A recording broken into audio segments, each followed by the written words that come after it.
Hello, and welcome back to another installment of Medics, Musings, and Mayhem. I apologize for the prolonged delay between episodes here, but I'm hoping now we can get these things back up and running. Once again, I have my colleague Regan to help me out today. Good to be back. So we decided to switch gears today, and after a lot of evaluation of the heart and whatnot, we decided to move on to something that honestly tends to cause a lot of anxiety and fear for, I would say, not only paramedics, but also for EM physicians and EMS physicians as well. And that is airway disasters or airway emergencies, and how do we best go about dealing with that? So going along the same format that we have done in the past, we're going to start by talking about a scenario or a case, talk a little bit about the pathophysiology behind, in this case, airway disorders. How do we manage them? What's some of the evidence-based medicine? What is some of the literature out there telling us in terms of what are the best practices in the pre-hospital setting? And then we'll discuss our own personal protocol and what that would look like in the upcoming months to years. So Regan, I'm going to have you put your EMS hat on again here, and we'll start up with a scenario for you. And I'm going to make this a little bit meaner. In terms of pre-hospital airway situations, they are few and far between. And in smaller shops like ours, we definitely want them to be using it more as a last-ditch effort to keep the patient alive. So in this scenario, Regan, you and your partner get paged to the local hospital to assume transfer of a patient. What you initially hear from the hospital is that they have a patient that had undergone a traumatic event and they need to transport by ground. Unfortunately, all forms of flight are inoperable. So things like rain, snow, blizzard, or a combination of all three if it's rural Minnesota, North Dakota, South Dakota. Arriving on scene, you get to the respective trauma bay and get report from the nursing staff. They tell you that this is an individual in their 60s who was climbing up onto their roof to get their Christmas lights set up for the year when he slipped and fell and struck his head on the pavement. They did complete a full trauma assessment and got all the CT imaging that you need. Main concerns that they noted was that there is what appears to be a small interparenchymal hemorrhage, a skull fracture, as well as a few cervical fractures. They do have the patient in a C-collar currently. Vital signs when you get to the room, they have a heart rate, let's say in the 70s. Blood pressure is 160 over 100. O2 sats are about 98%. GCS, when you talk to him, he's roughly 15, maybe a little bit confused at times, so somewhere in the 14 to 15 range. Anything else in particular that you want to know about this patient before you would put them in your rig, Regan? So even with transfers like this, we still want that basic assessment done. So he has that GCS of 14 or 15, so I'm assuming he's talking to me and his airway is going to be patent. And he is. He's able to converse with you. He's a little bit confused at times, but is orientable. Airway does seem to be well protected at this time, but he does kind of complain about the discomfort the C-collar is giving him. And then additionally going through that breathing and circulation, which we did get from the vital signs, but also just looking at the patient, listening to any lung sounds to see if there's anything off the bat that we wanted to make note of. Because of course, things can change as we go along this transport. So getting that baseline for our sense is a good place to start. For sure. And listening to the heart and lungs in this case, lungs sound clear, regular rate and rhythm without really any murmurs. Pushing on his chest, you notice that he does complain of a couple areas of rib discomfort, and the nurses confirm that he has a few non-displaced fractures on the CT scan as well. And then the other important thing I'd want to know is, do we have IV access and are we hooked up to any fluids or medications that will need to be continued on our transport? In this case, you have two large bore IVs, both that are capable of doing IV fluids of your choice. No medications are currently going. So that's kind of our little rough assessment before we get into the rig, but other things to note if there's any like pertinent medical history or anything that happened during this recent event that we would need to know about or that the physician or ER team wants us to keep an eye out as we go along our transport. So a physician comes in the room with nursing staff. They do mention to you, he had a potential loss of consciousness when he fell off the roof, but no one was there to verify it. Mainly complaining of a headache right now, no focal neurologic deficits. He's really been quite stable otherwise. We were just been kind of watching him closely given the head bleed and the skull fracture. No open injuries, nothing that's actively bleeding. And then I would just want to make sure that I have everything I need on our rig, or if there's anything that we need to grab from the hospital for our transport, such as that airway management, or if we are suspicious of that rib fracture causing more problems, if we have the means to do any sort of needle decompression. Perfect. Those are definitely things you want to keep in mind. Obviously, tension pneumothorax could present later in these situations, but fortunately, the CT imaging so far doesn't suggest that that's a risk currently. So you get your patient loaded up into the rig and you hop into the driver's seat, your colleagues in the back. The thing about rural EMS and transport times is that they can be anywhere from an hour or two to 4 to 5 hours. And that's kind of the whole purpose of this particular scenario. So you're on the road. We'll say it's snowing, it's starting to blow pretty heavily. So you're not really able to travel at ideal speeds, but fortunately, roads are relatively clear. They haven't been closed. There's no danger apparent on the road itself. However, your colleague calls up to you on several occasions, noting that the patient at this time is becoming more sleepy, more lethargic, and he's concerned the GCS is starting to go down. So this is an important point during the transfers to be constantly communicating with the team in the back, because I've been on them before up front where you aren't getting updated and all of a sudden your partner's like, pull over, we have to do something. So having my team member behind me telling me what's happening as we go on here is going to allow me to make safe decisions about where to pull over and stop and update our dispatch crew or even the hospital. So if we have concerns in the back that we want to make sure we address, we'd want to do them as a team. So finding a safe place where we can pull over is going to be that first bet so that I can go back there and help out my team member get another trauma assessment done. So you repeat your trauma assessment. And unfortunately, GCS does seem to be going down a little bit. What was before a 14 or 15, he's becoming a little bit more difficult to orient, begins to only open eyes to voice, but doesn't necessarily require pain to stimulate him at this point, but no longer the spontaneous eye opening that you saw in your initial assessment. You don't see any neurologic deficits on your assessment, but glancing over at the vitals, you do notice that the blood pressure has gone up a little bit, now about 170 over 110. O2 sats are still in the 90s. Heart rate's roughly in the 70s. You also notice that he's doing a little bit of splinting, so probably having a little bit of discomfort from those ribs as well. So when we take our approach to patients like this, we want to start least invasive to most invasive.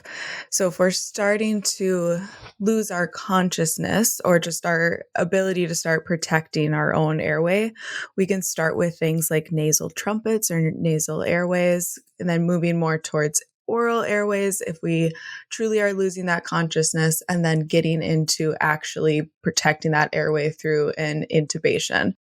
So if we still are having airway protection, I'd want to start with some nasal trumpets, but also it's going to be more rapid assessments from now on. We'd want to have our medic in the back instead of our EMT so that more measures can be taken. But as we kind of start adjusting for some things, adding on some oxygen and adding some nasal trumpets, if he can continue to maintain his own airway, we might not have to go further yet. So you start taking those first couple steps to get airway assessed and stabilized, and after getting a non-rebreather on with a nasal trumpet, he seems to settle down a little bit, looks a little bit more comfortable. Fortunately for you, your partner is also a paramedic.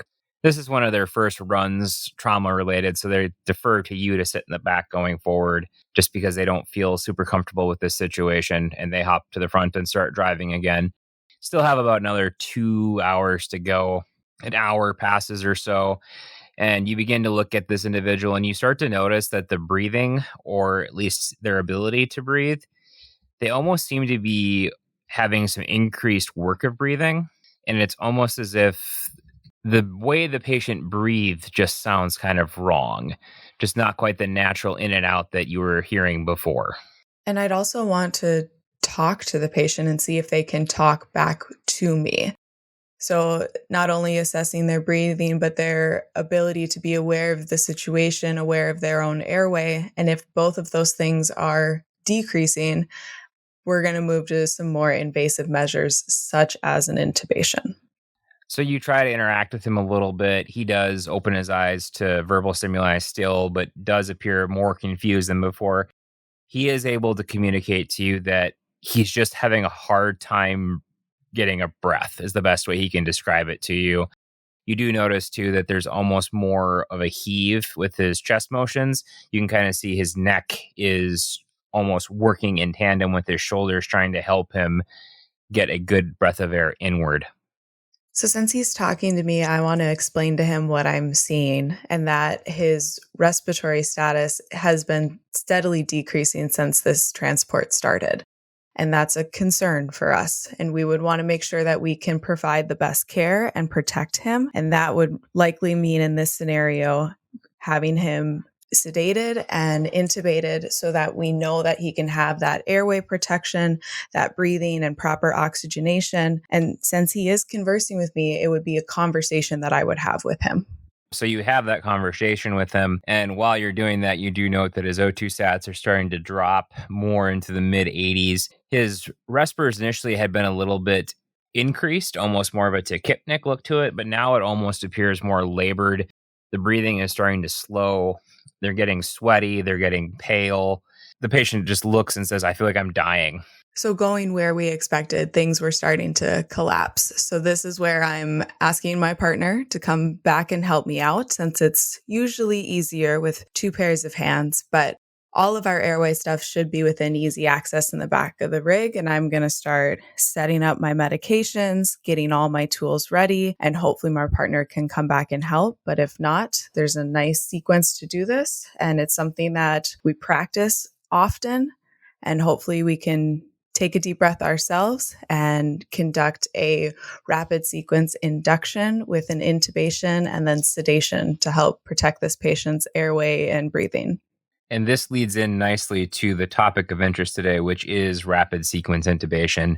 This is a technique or an approach that, depending on where you practice pre-hospital medicine, everyone might have a different opinion or different take on it. And we'll unpack that more as we get into the protocols and the management of the patient. But before we get there, let's take a step back and just think a little bit about the pathophysiology. When we're talking about this patient, obviously, as the paramedic in the field, you need to start thinking about possibly what's going on and what might be the best measures to temporize.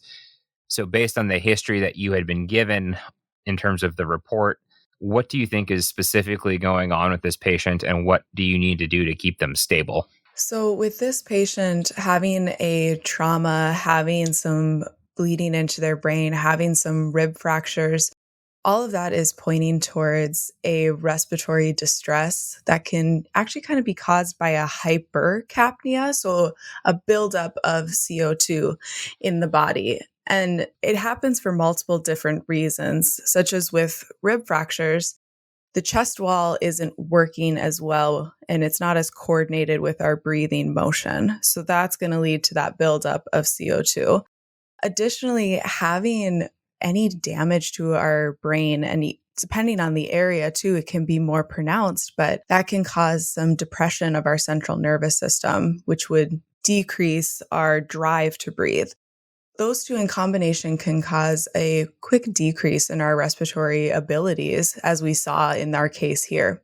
Right. So there's clearly a musculoskeletal component in terms of the patient's ribs and being able to effectively ventilate. We also have talked about the fact that this patient has an intracranial injury. which increased compression due to worsening bleeding can obviously lead to undesired effects downstream. There's also a third piece when you think about situations like this, and that's related to the patient having a history of a cervical fracture. So now the question becomes, is there something going on in the cervical spine that could be messing with the patient's ability to breathe? The mnemonic C3, C4, C5 keeps the diaphragm alive. It's one of those things that we don't really ever use in reality, but this is one particular situation where that really does come into play. So mentioning him tiring out, not really having effective breathing, the breathing just sounds weird.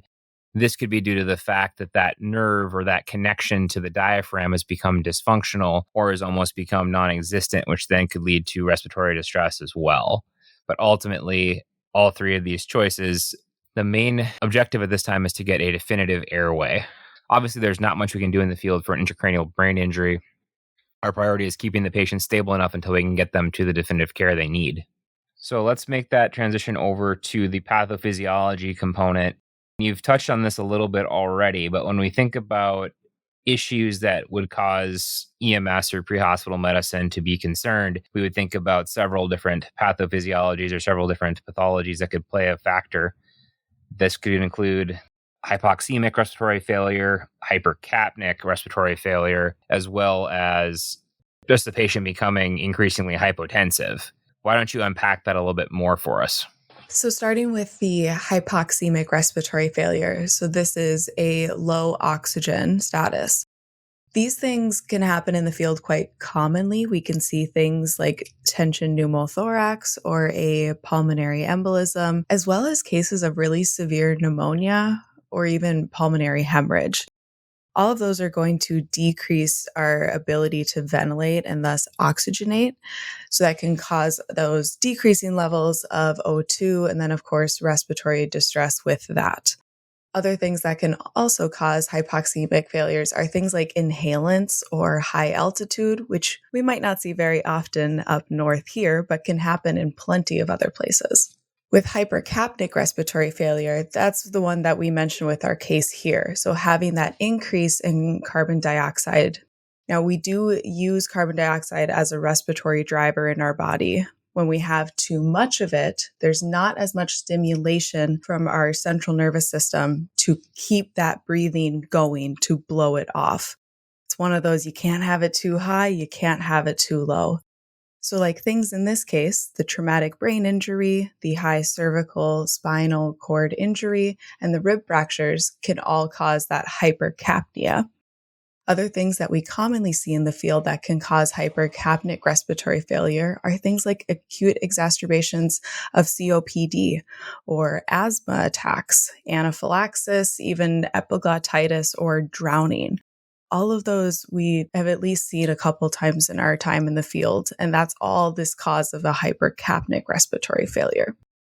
Now, no matter which one it is, our approach is going to be kind of similar with our oxygenation, our airway protection, but having this pathophysiology in mind can help us if there's other definitive treatments, such as that needle decompression for our tension pneumo, relieving that pressure, or getting our epi out for our anaphylaxis, like we talked about in episode 1. Going back to the case, I would argue that there's probably a little bit of hypoxemic component as well as hypercapnic component, because when you think about it, if the patient has lost that respiratory driver, the diaphragm is not working effectively, their ability to get O2 in, which is where the hypoxemic part comes in, becomes a problem, just as well as that they can't expel the CO2 out either, which is the hypercapnic component. So that's the other nuance about airway stuff that's quite frustrating, is that you can have a lot of overlap in these situations, but the main takeaway I want for people to take from this is that being able to identify a differential and recognizing, in this case, the trauma patient, recognizing what could go wrong and what you might need to do to correct that as quickly as possible. So obviously, definitive airway is going to be the best step to keep this patient as stable as you can be. Why don't you talk a little bit about the hypotension component as well, though, Regan? So while we're doing this airway protection, some of the times it will come down to an intubation. And with an intubation, there's typically some hypotension that comes along with it. And that's an issue in these patients because like we said, most of the time they're having a mixture of this. They might not be having enough oxygen going around, and they might have too much carbon dioxide to get out. And if they're hypotensive, they're not really spreading that blood around quickly enough to fix this offset. So, especially with intubation cases, there's things such as a vagal response, which is stimulation of either the vagal nerve from the pressure of positive pressure ventilation, or stimulating the superior laryngeal nerve, which is just a branch of the vagus nerve. Both of those will cause the blood pressure to decrease.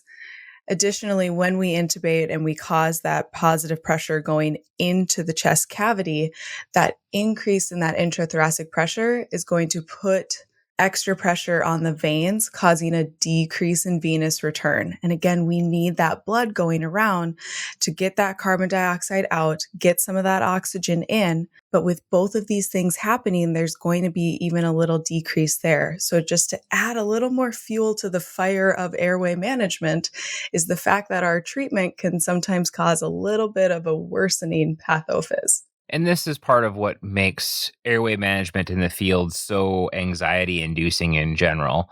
In a perfect world, whether that's being in the ER where you've got nurses and you've got other medications readily at your disposal, you've got ways to counteract this very quickly. The same case of if you're in the OR, you're going to have different medications and fluids at your disposal. And while EMS does have some of those things available, it comes down to you and your partner with no additional assistance.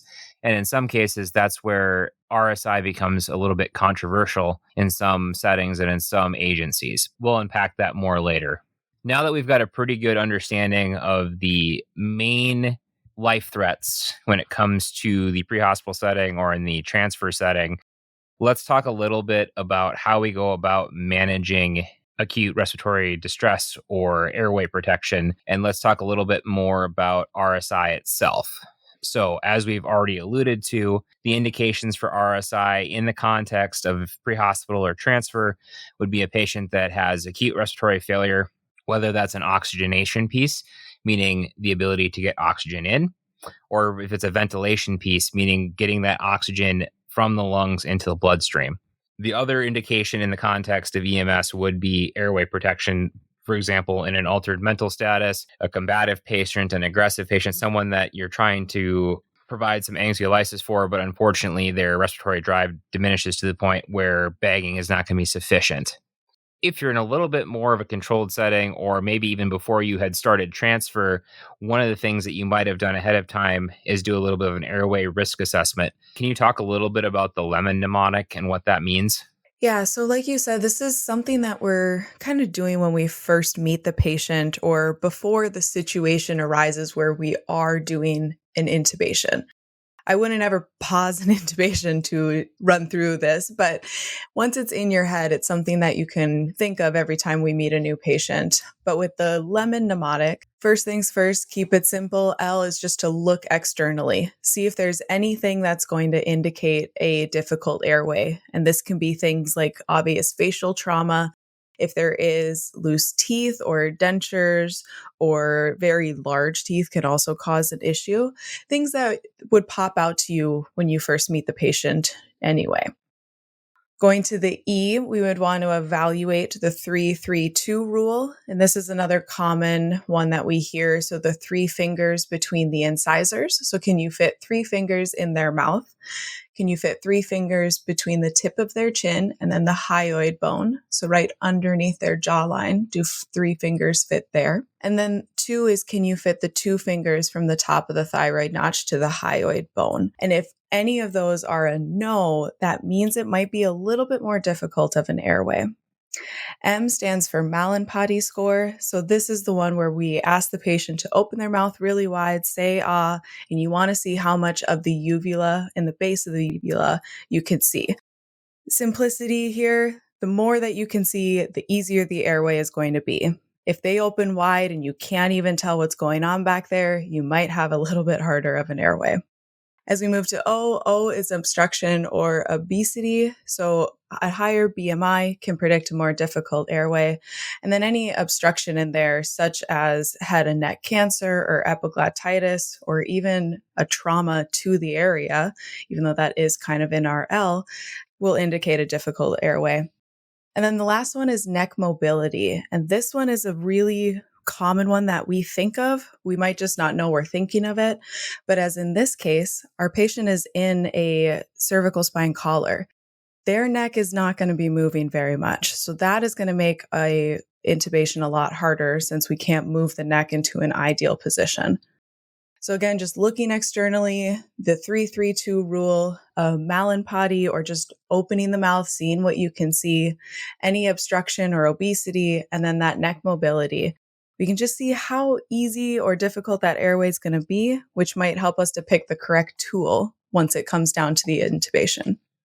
Obviously, I don't expect the people in my agencies to have the lemon mnemonic memorized, but mainly this is more in place just for people to have a better understanding. Like, what are the red flag things I should be watching for during my airway assessment to just make sure that I have the best chance for success? And unfortunately, I feel like in most cases, for the really sick and dying patients, almost always they're probably the hardest people to intubate, whether it's they have dentures or they've got a short neck or just, when you name it, there's just those types of things pop up. But again, this is just more to kind of get your mind in gear so that when you make these assessments, you can start to make judgment calls about what things you might need to help you have a successful first pass. So let's talk a little bit about the medications and how do we do RSI. Now, this is not an exhaustive list. We're basically covering the medications that we have on our rigs. There are obviously other options out there, but as far as things go in terms of pre-hospital medicine, I think the ones that we're talking about today are going to be the ones that matter more. For starters, we've got two classes of medications. We've got what are called the induction agents, and then we've got the neuromuscular blocking agents. The induction agent is basically the medication that we're going to use to provide anxiolysis or to just basically take away the patient's drive to fight us, to make them more relaxed, to help them forget that we're doing this procedure. The neuromuscular blocking agent is more there to help paralyze the vocal cords so we can get a better view. Now, before we get into those medications, I cannot harp on this enough. If we're going to do an RSI in the pre-hospital setting or in the middle of a transfer, always, always, always start with the induction agent. There are studies going on out there where there are some cases where people were paralyzed and then hadn't gotten their induction agent in a timely fashion, and they remembered the entirety of their intubation. The same can be said about the induction agent itself. We have to make sure we're dosing appropriately in order to make sure the patient is adequately sedated so that they have no memory of the next phase, which is effectively paralyzing them completely while we're trying to complete this intubation. A little bit of a depressing note to start with, but I just cannot harp on this enough because at the end of the day, it's the patient and their lives that matter most and their experience. Okay, induction agents. What are our induction agents, Regan? So the two most common ones that at least I've seen pre-hospital are going to be etomidate and ketamine. And ketamine's a little bit newer to the game, but I will start with etomidate. So it's a sedative agent. It's going to act on the central nervous system and cause an inhibitory effect. So decreasing all of that neural structure going on using the GABA receptors. And that's pretty specific, but the point is it's going to tone down our central nervous system. And it has a really rapid onset of action. But even with that, it always goes before you paralyze, because even 10 to 20 seconds makes a difference. So etomidate is, I think, the most popular one right now pre-hospital, but an up-and-comer is ketamine. So we know it as a NMDA receptor antagonist. So it's going to block glutamate and cause a cataleptic-like state of dissociation. And we've seen it used in many other scenarios, and it's now coming on to the RSI track. So we can use this as an induction agent to help move the patient from that state of awareness into a little bit of their own world and move on to that paralyzing after they have started to calm down. And both of these medications are fantastic. They each have their risks and benefits, obviously, but the nice thing about etomidate and ketamine is that their duration is quite short. Usually it's about 10 minutes for the worst of the effects to wear off, though there might be a little bit more of a lingering for the patient. The other thing that I like to mention to people is that if the patient is not crashing, doing a what we call delayed sequence, which is just more saying you put the induction agent in, you inspect the airway. Do you feel like you're going to get a good shot at it? Perfect. Then move on to the neuromuscular blocking agent. If, on the other hand, you take a look in the airway, the angle looks wrong or you're not getting a good visual, this gives you time to adjust and get the patient into a better position. Again, we want to make sure that we have the best chance for success. And if that means we might need to redose the ketamine or the etomidate, that's totally fine. But again, I want to avoid paralyzing the patient until I'm absolutely sure that I've given myself the best chance at completing the intubation. So what about the neuromuscular blocking agents? So there's two classes of neuromuscular blocking agents. There are depolarizing and non-depolarizing. Now, their end actions are going to be the same. They're going to stop muscle contractions. However, our depolarizing ones are going to start with a repetitive sustained depolarization. So there might be some fasciculations or twitching of the muscles, and then there's a prevention of the muscle contractions. So both of these are working on the motor end plates, working with acetylcholine, and the end goal of both of them is to inhibit the depolarization of those motor end plates so the muscles cannot contract. And that's that paralytic effect that we'll get. So one of the depolarizing agents that's commonly used pre-hospital is succinylcholine, and the non-depolarizing agent that we commonly see on the rig is rocuronium. Could you talk a little bit about the duration of the medication? Like, how long are we expecting this blockade to go on for? So with our succinylcholine, so that's our depolarizing neuromuscular agent, that one can last anywhere under 10 minutes. Now with our rocuronium, that one can actually last anywhere from 20 minutes to an hour. So it will usually stay in the system a lot longer, preventing that muscle contraction. So like in our case where we know we have a long ride going on, we might prefer to do that rocuronium. However, there's always different scenarios in what we would use these different medications for. A lot of the times that rocuronium is going to be more preferred in the cases of trauma, crush injuries, or burns. So that would be this case with our trauma, since there's going to be a decrease of potassium with our succinylcholine, and that can lead to some dysarrhythmias. But either one of them is going to have a quick onset after we've, of course, done our sedative agent or our induction agent. Both of these are going to quickly cause that paralysis, but that rocuronium is going to last a lot longer. Which really emphasizes the importance of being knowledgeable about your medications. So if this individual is going to get rocuronium, you better have a plan what you're going to do long-term sedation for the patient. Because keep in mind, both the ketamine and the etomidate are going to wear off in about 10 minutes. And we don't want the patient to wake up paralyzed. So this may be one of the shorter treatment segments that we've done, but that's effectively the medications and the thought processes behind them when it comes to RSI. Why don't we move on to evidence-based medicine? Regan, what did you find in regards to RSI in the pre-hospital setting? So I did mention this briefly that ketamine's kind of new to the game with our rapid sequence induction. So I looked into that during our pre-hospital field, which is not as researched as our ER departments, but I did find a study that included pre-hospital management as well as air medical transport that went through the first pass intubation success rate. So can you get it on that first try with either etomidate or ketamine? And what this study used is something called an odds ratio. So it's going to compare the odds of the event occurring in one group, so with the ketamine, against the odds of it occurring in the other group, the etomidate group. That strength of an association is going to be reported as a number close to 1. And if it is 1 or around 1, that means it's equally likely to happen in both groups. Higher or lower is going to show which group it's more likely to occur in. So in this study between etomidate and ketamine, based on their first pass intubation success rate for an RSI, there was actually no difference. That odds ratio was 1.13. So whichever medication was used, they still had great success on their first pass. which is really just showing that ketamine is a new player with this, since it wasn't used very often with RSI. And it's also not to say that etomidate is no longer working. It still clearly does. So this is showing us that we have options in the field. Again, maybe complicates it more because we have more medications to know, but having those options can be really helpful, especially if one med is all of a sudden out, or you have easier access to the other, or you can assess the patient to see which one might be a little bit better, since we know that both are going to work in the scenario of RSI. And I think it also just gives our providers the reassurance that whatever you're more comfortable with, we basically have demonstrated that these medications, one is not superior to the other. They effectively can both do the same thing without risk to the patient. So whatever medication you're more comfortable with, you're not wrong in choosing it so long as there's no contraindication in using that medication.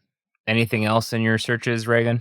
The only other things that I saw, at least pre-hospital wise, was that with our new player ketamine in the game, it can stimulate our heart rate and our blood pressure, which is a little bit different than our other induction agents. So we can use it for our hypotensive trauma patients in a way that might not be as well taken care of as an etomidate. And the other thing that I saw about ketamine is that it can actually be used as a monotherapy for intubated patients because it has both like analgesic and sedative properties. So it's covering a larger range than some of our other medications used in RSI that really only have one function with it. So really what I think the takeaway is for this other study that you mentioned, Regan, is that it's really important for the provider who is doing the airway assessment and the airway management to really understand the interactions these medications will have. So as you've pointed out, ketamine is actually a great medication in terms of it has pain control, it has sedative properties, but it also has some degree of a catecholaminergic effect, which then can increase heart rate and blood pressure.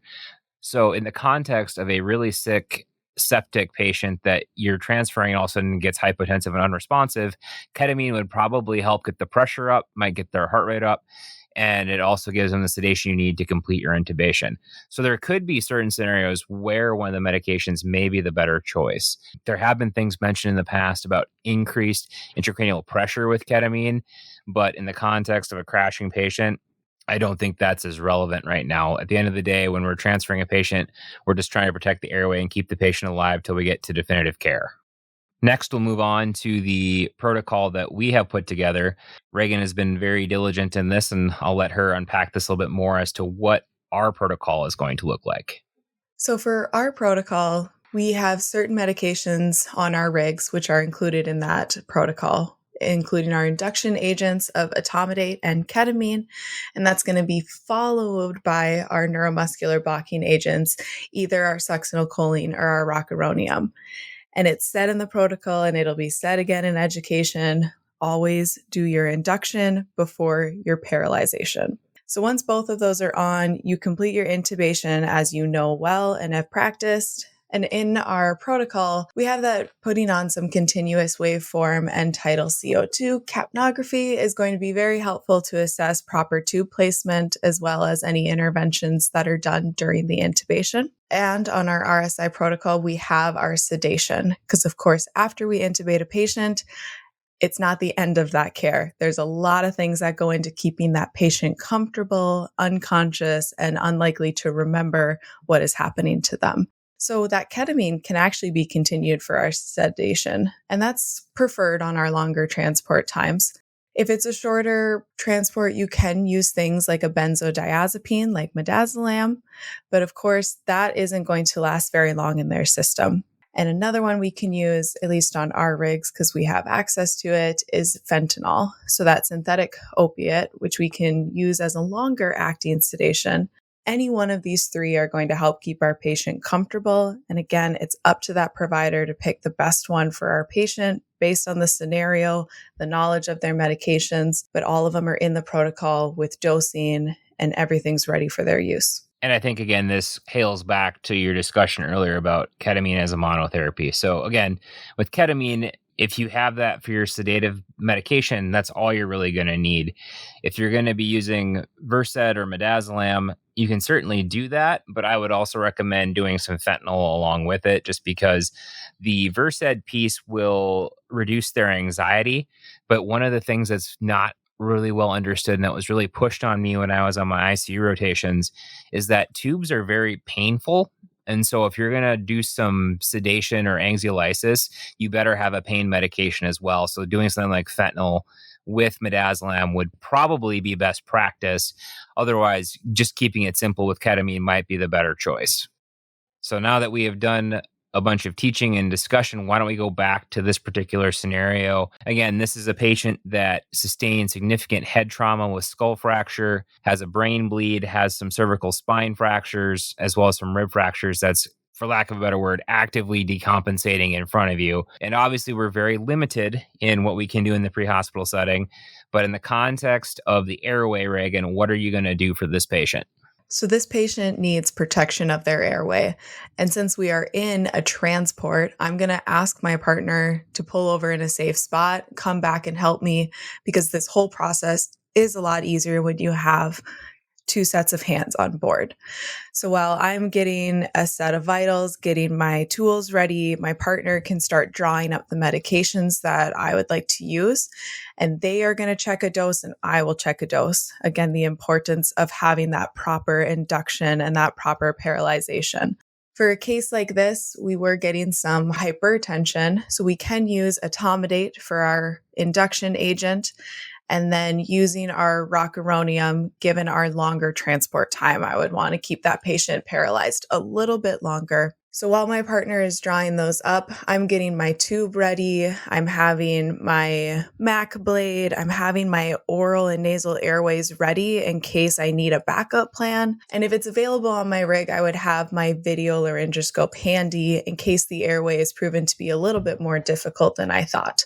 In this case with a C-collar, it might be something that I go to right away.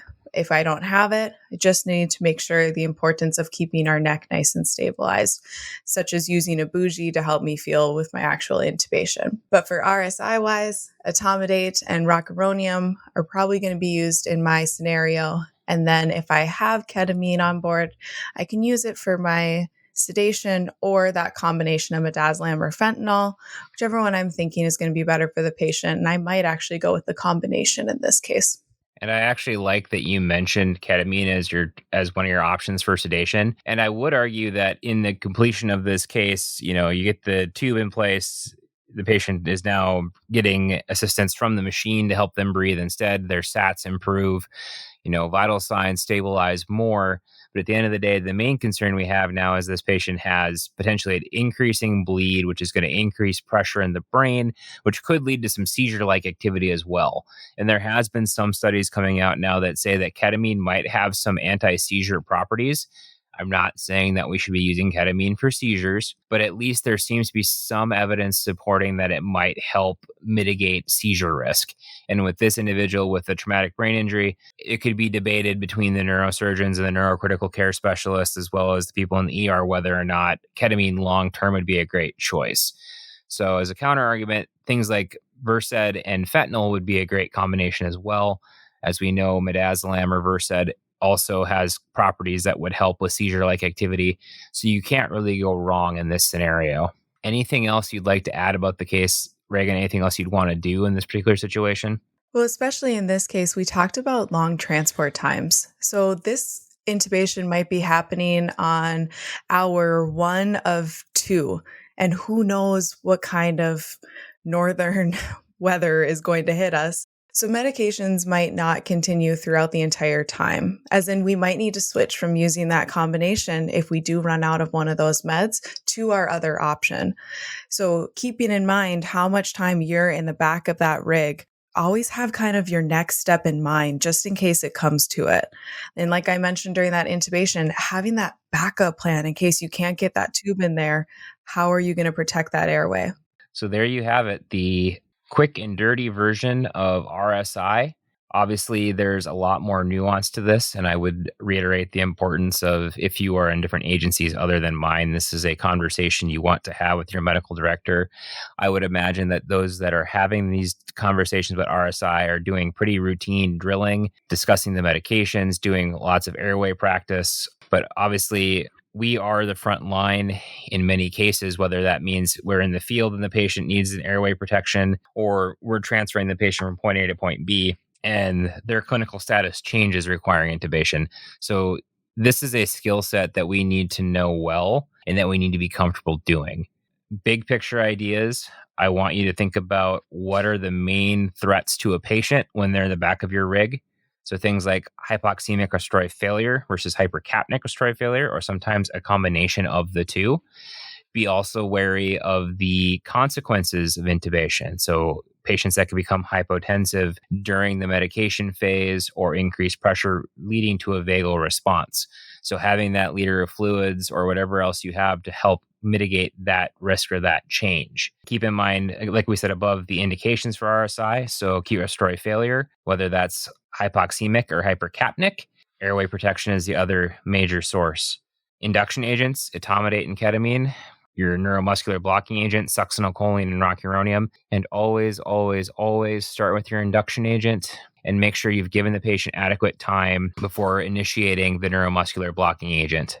Once they're intubated, make sure that you've got a good sedation plan in place, whether that means going ketamine only, as it does have pain as well as anesthesia, or if you're going to put together pain and anxiolysis with midazolam and fentanyl, or any other medication combination that you might have in your shop. Again, this might be a discussion that you need to have with your own respective medical director to see what they prefer and what your protocols say. I think that's it. I don't know if I have anything else to say. I don't think I do either. Except for maybe, may your mayhem be well controlled, full of teachable opportunities, but also provide you with the opportunity to provide your patients with the best care possible.